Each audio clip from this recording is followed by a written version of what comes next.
be the one to break it to you, but sex education of the past failed us. Because birds and bees, they don't fuck. Welcome to Birds and Bees Don't Fuck, a podcast where we learn exactly how bad our formative sex education, or lack thereof, really was. I'm your host, Ariel Zadok. I'm an intimacy coordinator and sexologist. My guest today is a therapist, sexologist, equine-assisted psychotherapist, educator, and host of the podcast, Sluts and Scholars. Welcome to the show, Nicoletta Heidegger. Yay! Hi, so happy to be here. Thank you for having me. What an important conversation. Yes, thank you for being here. I always wish that I had, like, when I announce people's names, like one of those, like, beep, beep, beep, beep, beep. Or some like sparklers, like the club folks. Yeah, absolutely. I feel like I just want to like yell, like scream your name, but it's just like me here in a microphone. Like that might be a little intense for people listening. I'm sure you could get some woo girls in the background for some repeat audience. Like, you know how those shows have like audience fake laughter like that. Yeah. I am definitely a woo girl, so I can rally some woo girls. I think we all have the capacity to be a woo girl. Right? We all do have the capacity to be a woo girl. We want more woo girls. I went to Disney like a year ago with like, it was just like a bunch of queers, and we went to the parade part, queers and performers. So like most of us were in the arts in some way. A lot of us are performers. I think a couple of us were cheerleaders, and the woo game was so fucking strong. That parade has never had a woo gang than they did that day. I tell you what. I'm not a Disney person, but I'm glad you had a good time. I was not. And that was one of the days that actually, I mean, I worked there for years, so I had free access, and I never went because I'm like, I am not a theme park bitch. Like, I can't do this. That was like maybe the second or third time that I went. But because, like, I'll tell you what, going to Disney with a bunch of queers, that's the way to fucking go. If you're going to go at all, go absolutely. with the queers. It was amazing. We had a great time. And then it was like, all right, I guess I do. Because, of course, we had like a mommy, we had a daddy. We had all everyone was covered. I could go to Disney with that. Yeah. When you have like daddy energy with you at Disney and mommy energy, it's like, great. Yeah, I just want to be baby. Take care of me. Amen. If I could be pushed around in a stroller, even better. Oh my God. Yeah. What a dream. Actually, my friend, we did go the second time I went, she actually hurt her leg. So I was daddy pushing her around in the stroller all day. Nice. That was a whole other thing. Anyway, your fucking podcast has the best name I think I've ever heard. Sluts and Scholars. Thank you. It's hard to advertise in most traditional spaces, but I like it too. Yeah. And that's the tough decision, because I thought about that too, being like, well, fuck is in the title. And I think a lot of us go through the journey of, I'm not going to censor. We're adults and we should be able to use words like penis and vulva and fuck. And then you're like, I can't. But I love that you use sluts. You get away with sluts, and that's amazing. And I for now. Hat to. For now, yeah. Well, it's been a long time. You've been on for years now, right? Yeah. How did you come up with that name? What made you want to do that? So I knew I wanted to start a podcast to reach a wider audience and be able to connect with other people beyond just my private practice. And so basically what I did was I started asking friends, would you listen to something like this, and talking about it with people. And then I was trying to come up with a title, and I credit it to a friend of mine, longtime porn performer, educator, all around amazing person, Nina Hartley. We were at the Korean spa together, and we were talking about how both of us had received pushback, but, her especially around educating or presenting in certain spaces because of our connection to sexuality fields, and just the pushback we had gotten. And just kind of talking about our negative experiences around sexual shame just in existing. And I think then the name was born of me just saying like, oh, it sucks you can't be like a slut and a scholar, or like a slut and an educator. And so that's where it came from. But it was all around this idea that, we shouldn't be judged for our as long as it's, consensual, quote unquote, ethical practice, that we shouldn't be judged for our sexualities, and that we can like sex and whatever we do, and also be amazing at whatever else we're doing in the world. So yeah, podcast for professionals who prioritize pleasure. Yeah. And especially for women, because the messaging that people who are socialized as women consistently receive Yeah, is that you cannot be both. You right, can't be smart and a slut. You can't be feminine and powerful. You can't be a boss and a babe. Like, right. what? Fuck off. Yeah, yeah, so it's really just about, like, the ability for the duality of these types of qualities, that I can be a slut and do whatever else I want. Yeah, I love that. It's just like the normalization of being a sexual being, because we are all sexual beings, whether we are like outwardly sexual and sensual, and like whether that's our outward persona. We all have reproductive organs, therefore we're all sexual beings, even if we're asexual because they're body parts. So it's just like, Mhm. you can be any expression of that you want to, on any part of the spectrum. So I love that, and I just love the scholars part of it. It's so Thank fun. you. Yeah. Yeah, and I interview guests, some are just sluts, some are sluts and scholars, some are just scholars, and this is how they self-identify. I would say we all are on the spectrum of both, right? Mhm, yeah. Um, we're all scholars about something, and some maybe not the traditional way of, higher education, but we all have some expertise, and we all have some sexual experience. So I think everyone can fit into it in some way, but yeah, it's also about reclaiming the word slut as something that can be a positive thing that we get to take back. Absolutely. Yeah. And it's an interesting word, because I definitely agree with that, and also it's kind of in like the name of the beholder, because I know someone that like they'll call their car slut, and I'm like, yeah, you're a pretty disrespectful person, so like you don't get to do that. It's not funny when it's from you. It's funny when Mm, it's from someone who is super respectful, that treats people well, that like yeah, gets down and dirty and loves a good slut, but like yeah. if you don't have that level of respect, it's not funny coming from you. It's not empowering Oh, coming from yeah. you. It just makes you a shitty person. Yeah, absolutely. It depends who it's coming from and what the context is, and what they mean with it. Like another word that I really like in that space is cunt. Yeah, oh, I love Um, cunt. yeah, I love cunt. I love That's the cunt. first T-shirt if you don't already have T-shirts for birds and bees. You know what? I Um, think I need to make that. You're right. Yeah, just I heart cunt. But yeah, obviously if some like angry, harmful cis man is like, you stupid cunt, like, no. Mm, Right? Versus like someone who I've already talked to, and we've talked about what I like to be called and how body parts like to be called during sex, and they call it that. Like, it's a fun word. It's a great word. yeah. So yeah, it's definitely dependent on the context and how somebody's using it. But I hope I'm using it in a way that lands well for most people, and acknowledging that the name has a heaviness to it that we Mm. have to break down and talk about and have some healing and repair from. Absolutely. And I think the fact that you couple it with scholars and that it is an education piece is such a great testament to like, yeah, you can't, it's both. It's both. It's both.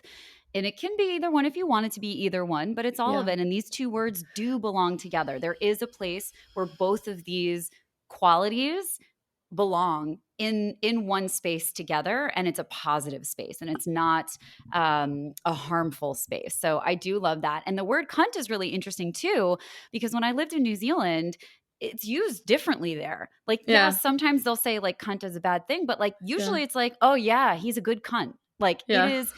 it is used as a good thing. Yeah. And I believe the word country is also rooted from the word cunt or something like that. I have to look at the linguistics of it. I don't remember. I heard that once, and I know I looked it up several times, but I don't have a great memory for things I I don't actually don't necessarily know, need. but that is a good scholarly thing to quest on. Yeah, yeah. I'm definitely gonna quest on that, because I have heard that before. And I do remember looking it up, and I feel like there was some validity there. But moral of the story is that these words also, depending on where you are, mean different things and have a different connotation and have different power. And not saying that Yeah. they don't use it in a negative way in New Zealand and Australia and the UK. I want to say in the UK it's used as a negative thing, but New Zealand and Australia for sure. Like we would run around saying like, "Oh yeah, he's a good cunt," like all the time. And for some reason it's he's. I don't know. I don't. Yeah. Sometimes it'd be like a she's a good cunt, but yeah, good cunt is a thing for sure. And Love like that. everyone loves a good cunt. I love it. Uh, I'm curious over the years of you doing the podcast, what have been, if any, shifts that you've seen or just like anything maybe that you didn't expect to unravel or anything like that? I don't know. I'm just curious. As a You baby know, podcaster. yeah, in my field as a sex therapist and as a marriage family therapist too, I there's not a lot that like surprises me anymore in Yeah, terms of yeah. like unraveling, and I'm still always just like learning more things. I think I thought that I would like run out of topics to talk about or people to talk to or things to explore, and there's always just more, and I'm finding more all the time. So I think that's been an exciting thing. It's just that there's always more. There's always something, like if you can think of it or dream of it, it exists out there, and there's somebody who is into it and wants to talk about it. I think that's Um, such a fun thing about sex in general. Just like yeah, even the experts is like you can't know everything because humans are constantly experimenting and sexuality is creativity. So it's like, yeah. what you got? Yeah, I mean, really on the show, I interview people that I want to talk to about topics that are exciting to me. And Yeah. so I'm learning a lot about trauma. I'm learning a lot about, the sex work industries. I'm learning a lot about academia. I'm learning a lot about people who practice in different sexology fields.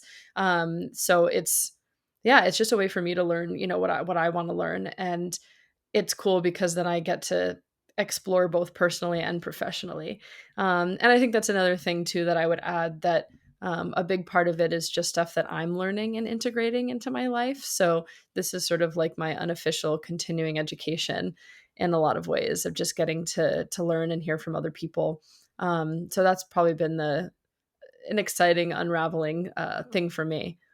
Yeah, I agree with that too because there are also so many different types of people working in sexuality in so many different types of ways. I had somebody from a marketing agency that their focus is on sexuality reach Hmm. out to me to want to like connect and maybe do an episode or something like that, which like I come from advertising and producing. So I'm like, I actually want to talk to you about like more than just the podcast, but Yeah. that's like I wouldn't have that's not somebody that I would have necessarily sought out because I mean, I would seek it out for like production work, but not necessarily for the podcast because I'm just not necessarily thinking that. So it's really fun when these different types of businesses within the sexuality field are uncovered and unraveled and just to learn all the different types of people that Yeah. are supporting this work because I mean, Yeah. we need so much help. Yeah.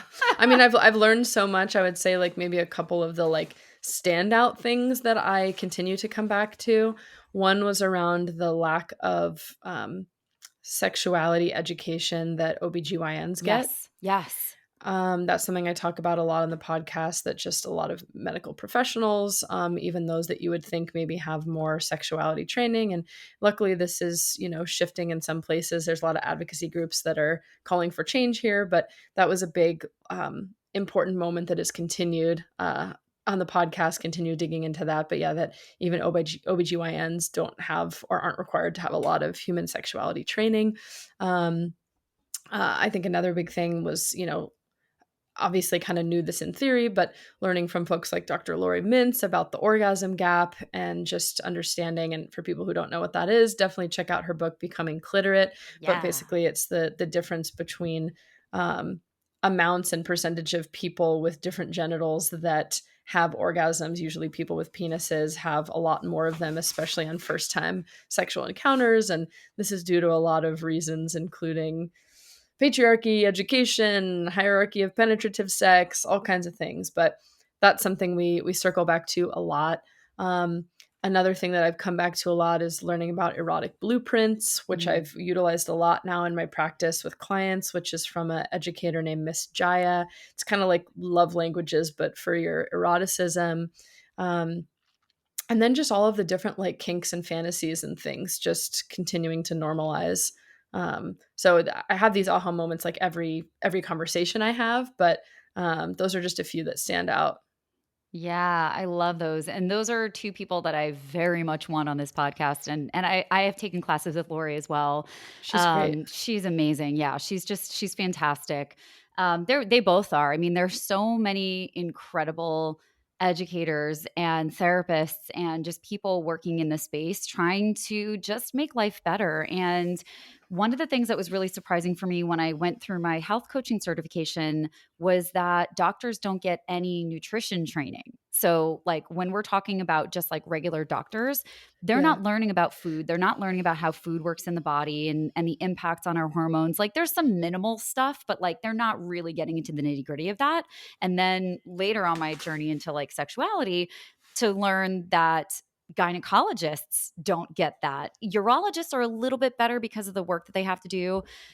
They're a little bit better with sexuality, but like I agree. I talk about that a lot too because I think that's such an important thing for people to know because self-advocacy in in a doctor's office is so important because oftentimes if you're doing your homework and you're doing your research, you may know things that your doctor doesn't know. Also, you know your body way more than your doctor's ever going to know, but that's why it's important to work with sex therapists and work with different practitioners and maybe look for people who have that sex training Yeah, because and they got it's nothing. really hard to speak up to a person in a position of power like a doctor and to say, "No, actually, like, I know my body better," or, "Actually, this is something I wanna talk about," and if you're working with a doctor who's not responsive to that type of dialogue, probably not the best doctor for you, but that can be a real accessibility issue because a lot of the doctors who are willing to discourse and listen may not take insurance Mhm. because of the time that they're allotted with you and other systemic things. So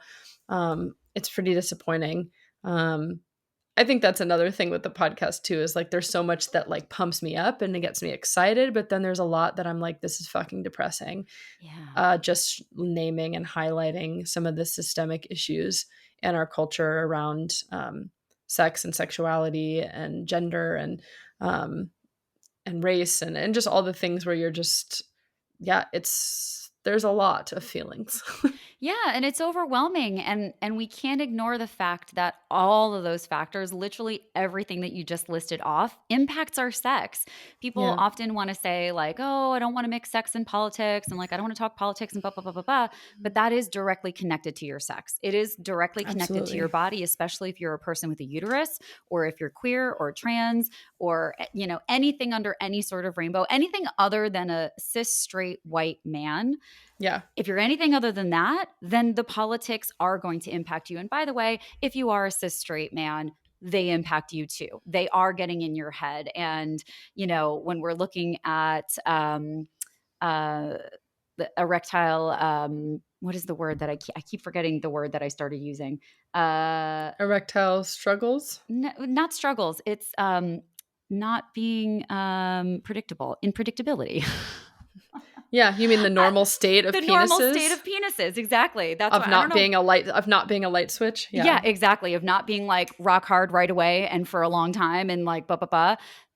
Guess what? Politics and the state of the world, that's impacting you, and that's okay, that's normal, that's how our bodies work. So, you know, it can be exhausting, but I think, you know, the more we talk about it and the more that we're acknowledging these things, I think the more we can create a little bit of breathing room and freedom to be like, "No, man, this shit's normal. Whatever your body parts are, it's normal. It's a stressful world that we live in and it's a stressful time and there's, you know, there's a lot going on." And I also just want to say for in terms of doctors, if you are requesting a service from a doctor or a test or a scan or whatever and your doctor is denying it, please request that they put that in your chart. Even if you go to another doctor, even if you wind up not needing it or something like that, sometimes doctors will say no to something until you're like, okay, put it in my chart. And then they're like, okay, I guess we can do this.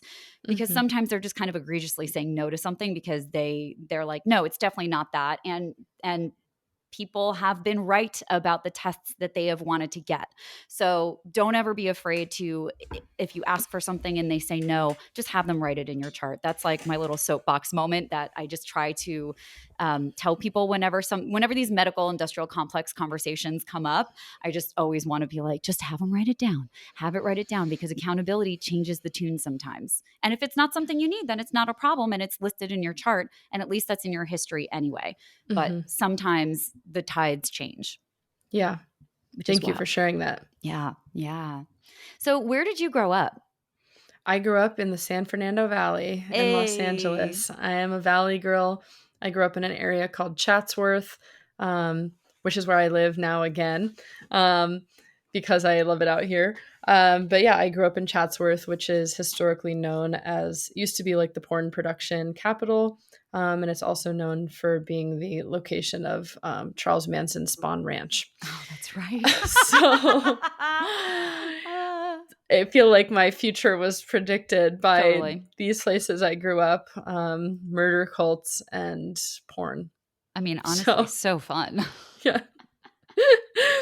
So, but yeah, I love it out here. It's a very kind of ranch like where I live. I grew up riding horses. So there's a lot of, I don't know, it's kind of like still a little bit like last frontier-y. There's a lot of nature, a lot of trails, horses around these parts.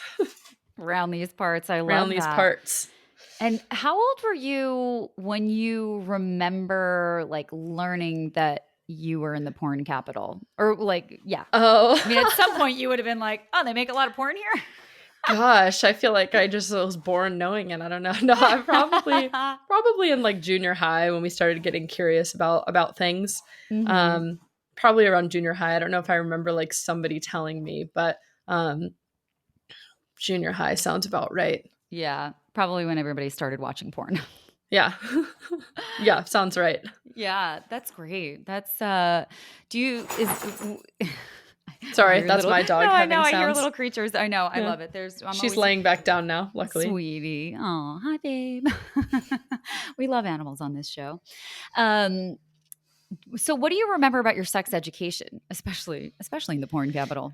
Yeah, so luckily my parents, I wouldn't say they gave me like a proper comprehensive sex education, but they were always pretty open talking about sexuality um, topics, I would say, with me. And I was also pretty lucky in the fact that they um, were not overly shaming around my own like sexual and relational exploration. Um, like even from when I was younger, I like most young people figured out self-pleasure, masturbation pretty early, and that was something that they, didn't shame me away from. I had interest in boys very early, and that wasn't something they like tried to deter me from either. Um, and then in terms of like learning other things, I definitely learned a lot from friends, for better or worse. Yeah. I just have like a one memory of being in a Forever 21 or something at the mall, and there being a shirt that said 69 on it, and my friend was like, do you know what that is? She was like, oh, you're 2 older than me. And I was like, what is it? And she's like, it's this like sex position, like guy on top of girl, girl on top of guy. And I was like, what the fuck does she What do mean? you But I was mean? like, yeah, I'm like, what do you mean guy on top of girl, girl on top of guy? Like I didn't How does that understand. work? But I would like definitely was like, yeah, okay, like pretended I got it. Mhm. So I still think of that every time I see the number 69. That's so Um, cute. but in terms of actually learning about it, the first class I remember was in 5th grade. And 5th grade, Mr. McGowan's class, I believe they separated us by gender, of course, a binary gender at Yeah. that time. Um, and it was mostly about like periods, I want to say, Mm. about like menstruation. At least that was the part that stood out. Maybe like a little bit of anatomy, but the only part that I recall standing out was them giving us little like Ziploc bags full of like period stuff. Like Here's your pads goodie and bag. yeah, like candy and pads and like Midol or so. I don't know. It was Oh, like, oh, that's this funny. is weird. But definitely we were already talking about other sex, and it was interesting because at the time, I actually considered myself. We used this word a lot. Considered myself a prude. I Oh, would yeah, say, yeah. Mhm. which used to be like a diss. Oh, I would, totally. It was like the yeah, prudes and the sluts. And right, both of right, them yeah, were that bad. Like whichever one you were bad. exactly. Like you Which couldn't is still be. a thing. Yeah, Yeah, totally. Yeah, it's still a thing. Like, you can't be too prude because then you're lame virgin. And then on the other side, you can't be too slutty because then you're, a demon. So there was like no in between. But I remember my friend and I went to a friend's like kickback. I don't know if anyone remembers the difference between a party and a kickback. A kickback was like 10 to 15 people, and a party was like 15 or more. Oh my So god, that's this so was like cute. this was like a sixth grade kickback, and some of our friends started playing truth or dare and like making out in the hot tub, Ooh, juicy. and I was like not ready for it.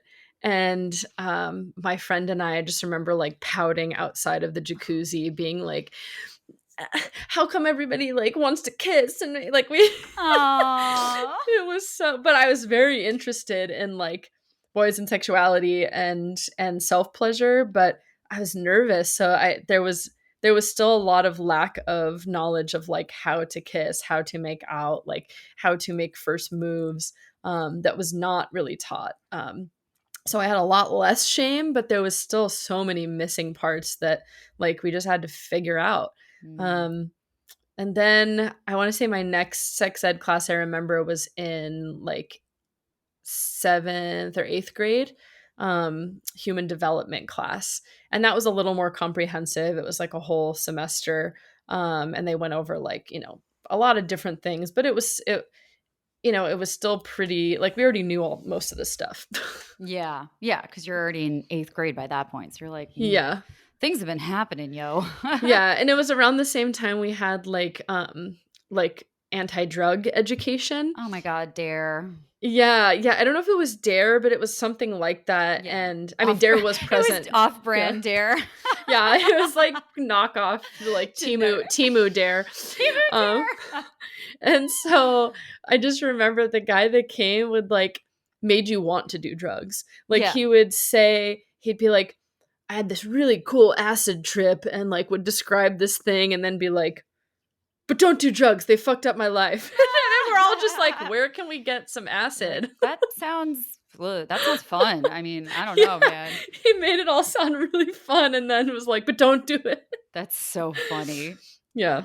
Oh god, those programs were hilarious. And now I don't even remember what DARE stood for. Like, drugs are really egregious? I don't fucking know. I don't I don't know. It's like, just what like dare to resist DARE drugs, to resist and drugs, but it was an yeah. acronym for something, Let's wasn't look it? it up. Yeah, oh yeah, Google that shit. Drug abuse resistance education.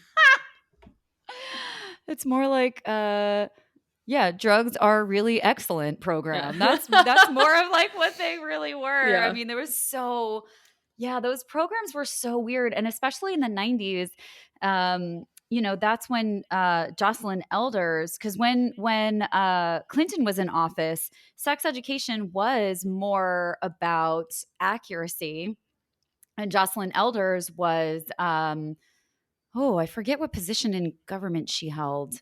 But she had to do with schools and shit. And so she was the one that was like, yeah, we should be teaching our kids about masturbation. It's a natural part of having a body, and we should be teaching kids about that. And this bitch got fired. Mm, So, of yeah. course, also it was like a black woman in a position of power, empowering people in their bodies. God Yeah. forbid we help her succeed. God forbid we let her take the reins, which was the right thing to do. And then, it went to Bush, and then it was all abstinence. So also, like, growing up in the 90s, a lot of people, depending on how old you were, got like really chaotic education. Yeah. Yeah, and again, I barely remember much of it standing out. Like a lot of the standouts are things I learned like from other people, but I Mhm. do remember that somehow, because somewhere along the way, I kind of developed like a "fuck you" attitude where I just really liked alternative things, So Yeah. I just was like anything that is anti-authority or like things that people don't think is okay, like I was, and I still like was a quote unquote well-behaved kid. Like I respected my parents and their boundaries and things a lot, but I really liked, the goth clothes and the punk clothes and lifestyles, and I really liked um some of that. And so I kind of became the person who people would come and talk to and ask about sex stuff. And I became the person often in our sex ed classes starting in 7th, 8th grade that would ask the questions, or people would come to me and have me ask the questions, or then I would go ask my parents the questions. Like I had a curious mind about it and just an active imagination. And so I had a lot of fantasies, when I was younger, and self pleasure and fantasizing became like a big part of my young life. I love that. Yeah, that self-exploration is so, so, so important. And especially people who grow up socialized as girls are taught that it's so shameful. Like it's normal for boys to touch themselves, Yeah. but for girls to do it, it's like, what? Ew, gross. And it's like, this is my body and I'm allowed to do whatever the fuck I Yeah. want to do with my body. And that's that, again, it's always about controlling girls and women's bodies. Yeah, luckily my parents didn't shame me for that, and there's like a story they like to tell me of like my weapon of choice at the time was like any pole looking device. Yeah. So like a pole at the park, like a bedpost, a lamp post, sofa arm, like things that were long and hard that I could rub up against. So my parents will tell this story that like I was, without knowing it was sexual, like found a way to do what I call exercising on like my bedpost at my house, and I was exercising, as I called it, and my parents walked in, and my dad was like, what do we do, Jamie? Like to my mom, and she was like, oh, she's just let her finish, like she'll be done with whatever she's doing soon, Yeah, so yeah. they like didn't shame, and I would like go at the park and be hanging on the pole at the park for a while with really strong forearms, just like hanging there, contracting my muscles, whatever I was doing, and like nobody pulled me down. So I think I inadvertently and maybe consciously learned early on that it was just felt good. That's it. Yeah. Oh, I love that. I don't remember for myself, I don't really remember like rubbing up on things that much. I'm sure that I did, but I just don't like actively remember that. But I do remember penetration and like anything I could stick up there, I'd be like, that's a brush handle. Let's see what Yeah. that's about. Because what I was shown on like TV, I also like, I started listening to like Dr. Ruth way when I was like way, way, way too young in like her last couple of Oh, yeah, I was years. not exposed to it. Oh yeah, I was like that kid that was like 8 years old under the covers or maybe even younger, but like I just remember being under the covers in the dark listening on my little white Sony clock radio that like everybody everybody has this radio. Um and like listening to that at night and then as I got older I would listen to it all the time. Like I'd always listen, especially once I started driving and I would have it in the car. Like I was always Yeah. listening to that stuff. And then my family did have HBO. So I grew up watching Real Sex. And I have like very vivid memories Oh, of like Tantra episodes, which is like sensuality is my style. That's my thing. yeah. Like the whole Tantra world and slowing it down and embodiment. Like that's my thing. So I'm like, oh, well, that makes sense Yeah. why I was so like, wow, look at this. I love this. Yeah. Oh, I Um, would I would listen to Dr. Drew sometimes because I liked yeah. listening to K-Rock, which was if you don't know, is a radio show in LA, but I'm sure they had Mm-hmm. it other places too. Yeah. Cause we listened to Um, it in New York. yeah, yeah. So Yeah. Dr. Drew Mm-hmm. and He took over after Dr. Ruth. yeah, Stryker and Dr. Drew Yes. were doing the chat there, and so that I remember was an educational piece, but probably the best. Most of the stuff I learned on my own, I Mm-hmm. would say, and then by the time I got to college was the first time I had like an amazing comprehensive sex ed that featured um, things that I still incorporate with clients today. That's amazing. Yeah. Was it pleasure oriented? Very pleasure oriented. It wasn't a required class, though, since there are more required sex ed classes.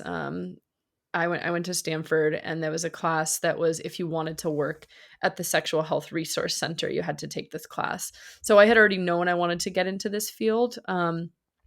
Another person I really credit to some of my sex ed was I had a therapist growing up. And she was, supportive of me and exploration and talking about that stuff. Shout out to Dr. Jan Mann. And Yay.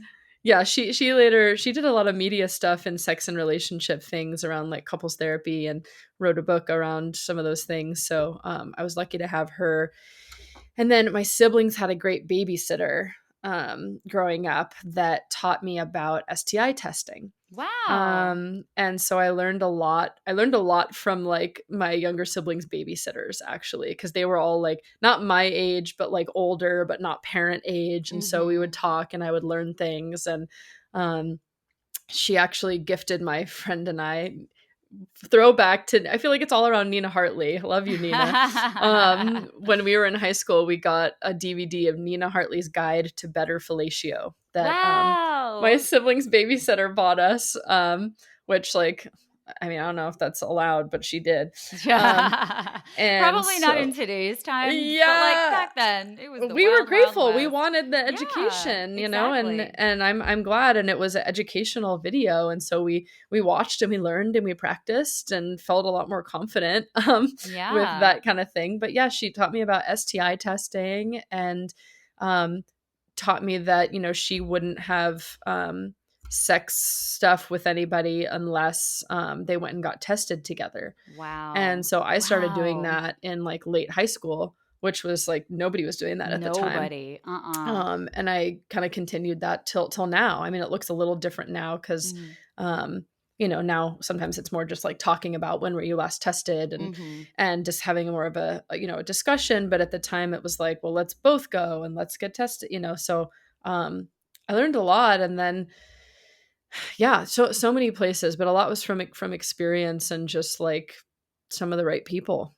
Yeah. Yeah, the people in our lives are just, I mean, it'll make or break those experiences. I had an older sister that was like almost 14 years older than me. And so I always called her like my sister mom friend, because Mhm.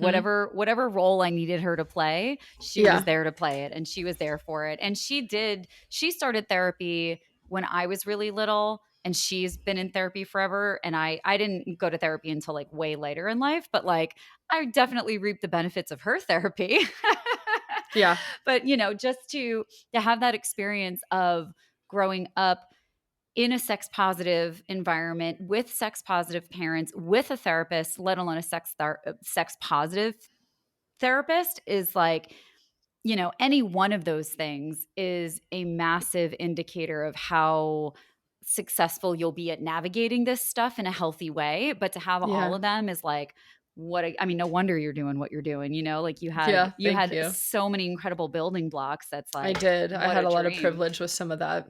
Yeah, what a So that's dream. why I like to help other people with that who maybe haven't had those tools and resources growing up. And yeah, even like permission for like sex toys and tools early on. Like I don't think it was purposeful, but like I was an athlete growing up, and so I got gifted a lot of like body massagers. Oh, nice. Yep. And so I like early learned that like, oh, you can use tools to have better experiences. And I had a boyfriend in like early high school who got me my first sex toy, like a vibrator. And so yeah, I had some experiences with people that were um, taught me a lot. Mm. And for better or worse, I definitely had an interest in people who were a little older than me. Mm. And so I learned a lot from people who had more experience that luckily prioritized my pleasure. So I had a lot of, I mean, I had a lot of good experience. There were definitely some not so good learning experiences. Excuse me. Some not so good learning experiences, but learned nonetheless. Yeah. And how old were you when you knew that you wanted to be working in sexuality? I would say sometime in high school is when I kind of Wow. started saying that I wanted to do stuff like that. And all the sort of side things I was doing at school were around that. Like I worked at the um I think we had um like an LGBT group at school, and then we had like a AIDS awareness group that I joined. So like I kind of started getting into that space, and then with the education from that babysitter around STI testing and learning about that, and um, yeah, then I also when I was in high school, I got oral HSV1 herpes from a partner unknowingly and not knowing much about it. Mm. And so that sort of also prompted me to learn more and things like that. So I would say high school times really propelled me to the point where then when I got to college, all the sort of like clubs and organizations I was looking for were all around mental health and sexuality. I love that. Yeah, it's like you just your whole history is just like this perfect little recipe to create exactly who you are in like the best way possible. I love this Yeah, story. definitely not perfect, but there's a No, but recipe. yeah, there's a recipe there. I mean, Yeah. and and a lot of us find this work in different ways, but like there's always clues. There's always Yeah. these little breadcrumbs of like, yeah, you're going to be that person. You're going to be in this world in some way, whether that's through supporting other people, whether that's sex work or whatever it is. There's just like you can see the little trails when you really look back at people's lives and it's like, "Oh yeah, that makes sense." Yeah. Yeah, absolutely. The trail was clear. Yeah, yeah. And tell me a little bit about the horse work that you do too. That came out maybe a little bit weird, but whatever. Well, That's cool. I always love that segue too, because when people hear that I do, that I specialize in sex therapy, and then I also specialize in equine, which is horses and donkeys assisted therapy, they're sort of like, what do you mean? What? Like, what kind of kinky, weird, illegal stuff is going on? It's nothing like that. I grew up competitively riding horses, and I knew about like equine assisted therapy services growing up, more for folks with, different developmental things going on, and, horse riding and stuff like that. And so then as I got, through my grad program, I ended up doing like one of my uh, projects on equine assisted therapy for youth and adolescents. So I knew that I would want to combine something with the two later. So I got some additional training to become specialized in that, and I'm continuing to do more trainings as well, and even to the point where now I've moved my office to a ranch. So I work at a ranch where they do equine assisted learning, therapy, coaching services for all kinds of people, and yeah, my therapy office is among horses and pigs and goats and sheep and alpacas. We just had two baby goats Oh my actually. god, that sounds um, incredible. I want to come it's really see. cool. Yeah, come meet the babies. I would love to. But yeah, so what it is it's a type of experiential therapy where you're working, and relational therapy where you're working with the support of another horse human relationship, to help heal both human and horse. Hmm. And so it can be used for things like anxiety, trauma, depression, but there actually is an overlap with some of the sex therapy topics, not in any kinky way, you people listening, Yeah. um, which is that a lot of the work is around communication, boundaries, nervous system regulation, being able to clearly, speak up, exploring intimacy and how you connect with people and build trust. So a lot of these themes come up in working with the horse human relationship. So I've worked with a lot of folks that come in to see me for sex therapy, and we incorporate some of the themes with their work with the horses if they want to. Yeah, that doesn't surprise me at all. I mean, Yeah. I figured that you probably did do some therapy that was not necessarily sex related specific to equine. But when I saw that, because I only recently learned that about you, and I love that about you. But yeah, when I saw that, I was like, yeah, I'm sure like it makes sense because of that. It's still creature to creature, and there's still so much that we can learn from. I mean, I call animals creatures because I have a cat and a dog, so I call them my little creatures. So everybody's a little creature. But there is so much that we can learn from the animal world. And even I think about it sometimes in the way that we're having conversations with our bodies. Like our bodies are always talking to us, our animals around us are always talking to us. There are things that are around us or in us that are talking to us, but we're not necessarily open to hearing that language, or we're miscommunicating, or we're not tapped in. And so all of these things really do help us with human to human communication, when we can just understand all the different forms of communication in our lives and all the different um, nonverbal cues, and like learning how to read a room, even if that room is our body or an Yeah. animal or whatever it is. Yeah, exactly. Yeah. So, yeah, that's been really cool, and, I'm enjoying incorporating that, and I'm learning a lot about myself in the process too. How long have you been doing equine therapy for? Is it new or have you been doing it a long time? Yeah, I mean, obviously, I grew up with horses, so I've been around horses for the majority of my 30 plus years of life. Um, and in terms of learning this specific thing, it's been a few years now. Wow. That's so fun. Yeah. I love, this is going to be a weird sentence, but I love sex and animals. So I love this. Well, Sex, look, there's a animals, lot and of therapy. yeah, This is great. there's a lot of ways that people play with primal play, finding their inner animal, Yes. there's pet play, which is, Hmm. embodying an animal in playing in a kink way. And then I do have a colleague who's been on the podcast. Shout out to Barbara Corellis, who does urban tantra. Um, Ooh. that's her book, and her yeah, she teaches around a sex educator and an author. um, and she did a presentation recently about equine tantra, not in a sexual way, but it's all about energy and connection and relationship, and things like that. So I do think there is in a non-bestiality or zoophilia way, sensual way that we interact, and when I say sensual, I mean like, connection and touch and smell and being with an animal with other animals, that I think can be a really, really beautiful connection. And certainly there are obviously people who have troublesome interests and desires for animals that wouldn't be consensual.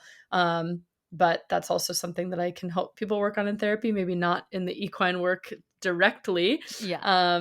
but helping people work through troublesome turn-ons for them is another specialization I have. So, yeah, finding ways to not be ashamed while still having legal ethical boundaries.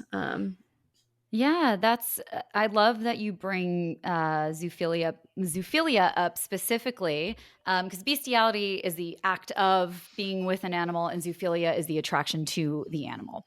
So I love that you bring that up because I think it's so important that we normalize things like this and talking about it and opening up the conversations as opposed to just Yeah, that strictly there shaming can be people. an attraction without an action. Yes. Yeah. And the more we, like, and this is why it's so important for people to find sex positive therapists and people who are not going to be judgmental, because if a client walks into a therapist room and they're like, "Hey, I have these feelings," and then they're shamed, then now they're going to be closed off. Now they're going to go to the internet, to the forums, and that desire may turn into action at some point if fueled by the wrong community.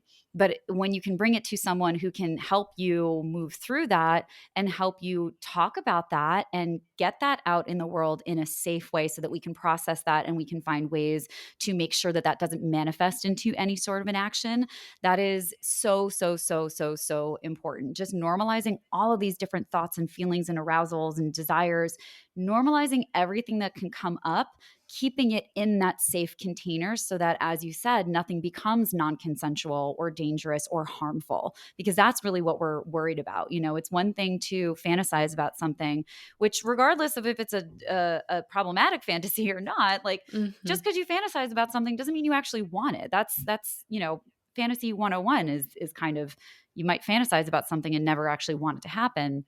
But I think it's just so important to like keep having these conversations because humans are so vast and our Yeah, desires are so vast. yeah, absolutely. Love that. Let's see what else. Oh my god, it's it's so fun when I have friends on because I'm like, we can go anywhere on this.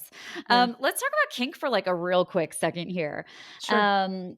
And just, your experiences growing up, because you were so exposed to so much in the sexuality world and you had interests early on.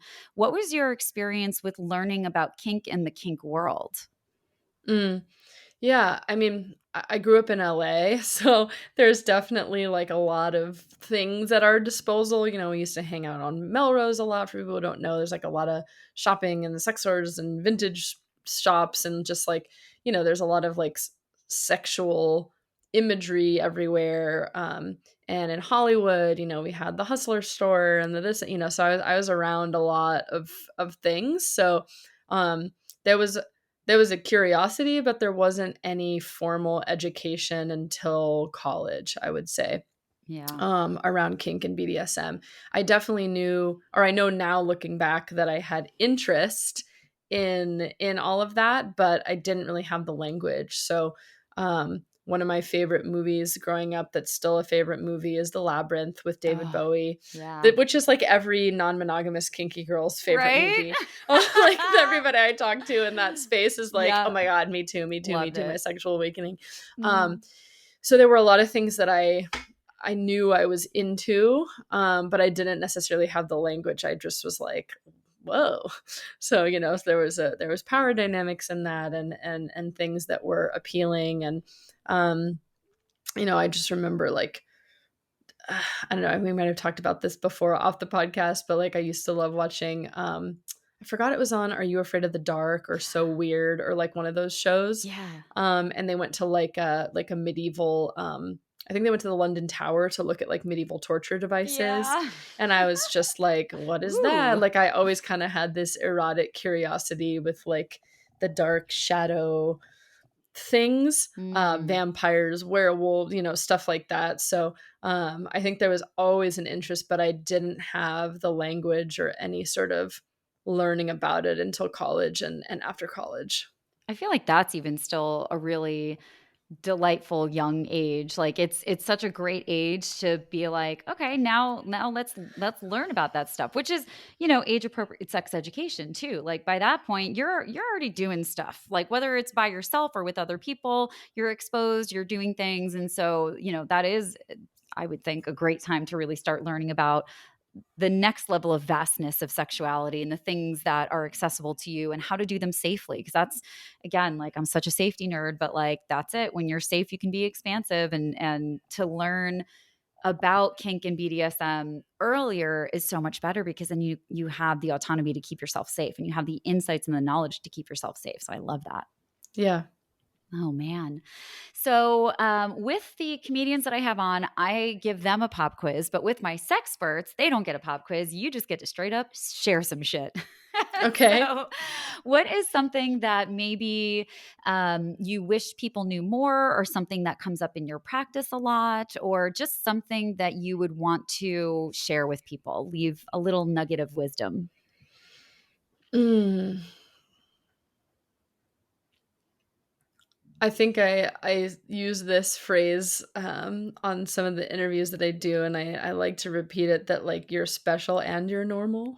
Oh, I love that. So what I mean by that is, like, certainly, of course, there are things that folks might need help on, but normal in the sense that something you're experiencing, probably other people have also felt or experienced, and even if people aren't talking about it, like, I guarantee you 99% of the time, like, there's someone else, something else, some community for you, somewhere, around your interests, your desires, your shame, your, experiences.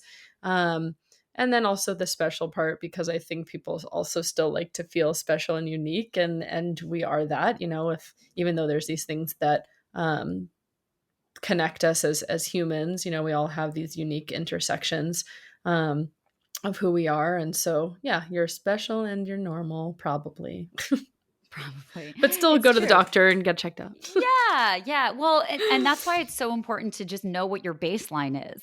Because if you are tapped into your body and you know what your baseline is, then you can flag if something is off a little bit, and not necessarily feel like you're broken, which I spent many years of my life feeling like I was broken, but really it was just that, the foods that I was putting in the body, or like things like that, were just not what worked for me and my body. But I had to learn that, but it took years of thinking that I was broken. So it's just, we when we know our baseline, then we're empowered to be like, that discharge is off. That smells a little funny. That doesn't feel good. Let me look into Yeah, that a little bit more. embodiment. Yeah. Mhm.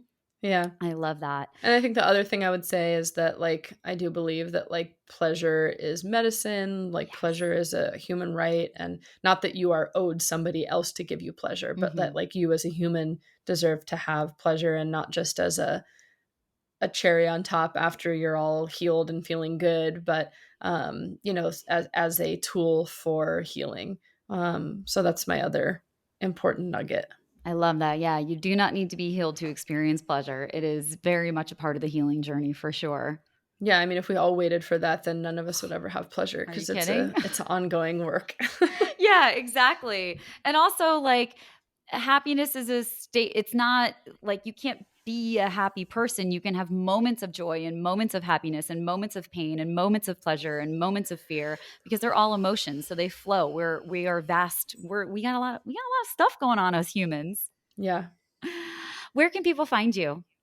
Well, thank you for having me. A great chat. People can find me through the podcast, Sluts and Scholars, slutsandscholars.com, or at my website, which is nicolettavheidegger.com. I got to make it easier to spell so people can find me. But you can find me there, and would always encourage people to like sign up for my email list or my newsletter. I don't really send out like monthly things, so don't worry, you won't get spammed. It's usually just like events and stuff like that. But more so just so you can follow what I'm doing because social media is not reliable and I don't want to be on there forever. So find me there.